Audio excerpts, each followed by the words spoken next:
Pernah nggak kamu mengalami kesempitan dalam hidup? Seolah hidup gak ada artinya, seolah gak ada teman ataupun saudara. Seolah gak ada sedikit pun celah hidup untuk nyaman dan bahagia. Yang ada cuman penderitaan aja. Hai, ketemu lagi dengan saya Rin Sastro. Kali ini saya ingin bercerita tentang susahnya hidup dihimpit tekanan ekonomi.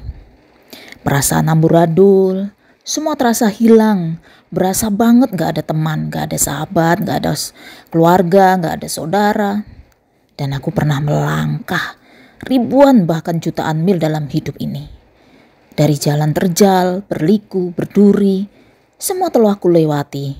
Mengalami yang gak bisa beli makan, mengalami makan bubur tanpa rasa, beli beras 1 liter buat 1 bulan, yang pasti banyak airnya. Hanya bubur putih dan air putih. Itu pun pernah terjadi dalam hidupku. Gak bisa bayar kos, bahkan diusir dari kontrakan pun sudah pernah semua itu aku rasain. Pahit getir ku alami. Tapi dalam perjalanan hidup aku pantang namanya mengeluh. Orang berpikir aku baik-baik saja. Aku pernah di fase yang benar-benar di bawah. Benar-benar di bawah banget. Dari arah mana saja seolah menghimpit. Bahkan aku merasa gak punya ruang yang tadinya orang itu baik. Tiba-tiba menjadi beda. Kayak mencibir lalu menjauhi aku.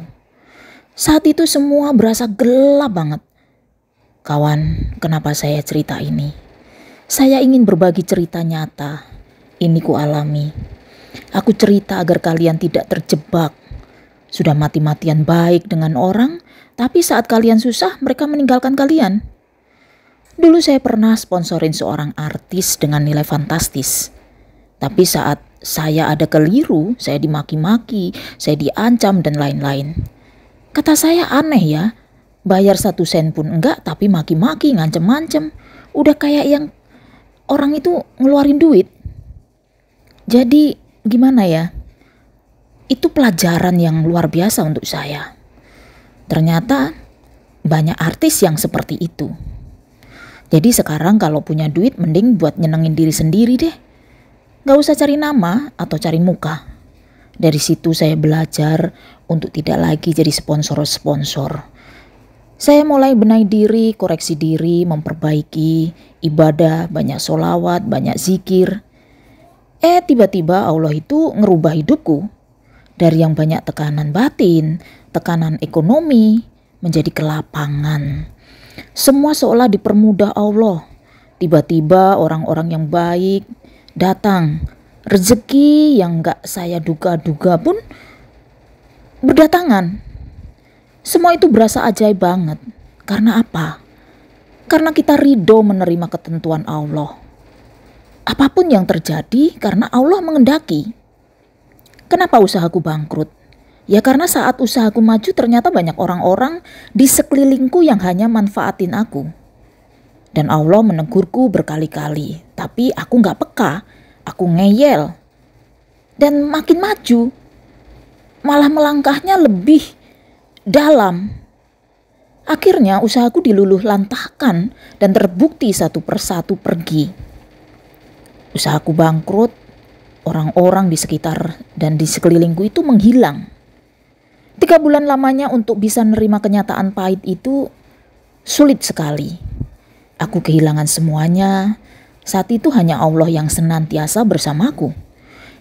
Tiap saat datang menghadap Allah, melapor segala kejadian sampai hatiku benar-benar ikhlas, benar-benar ridho dengan ketentuan Allah.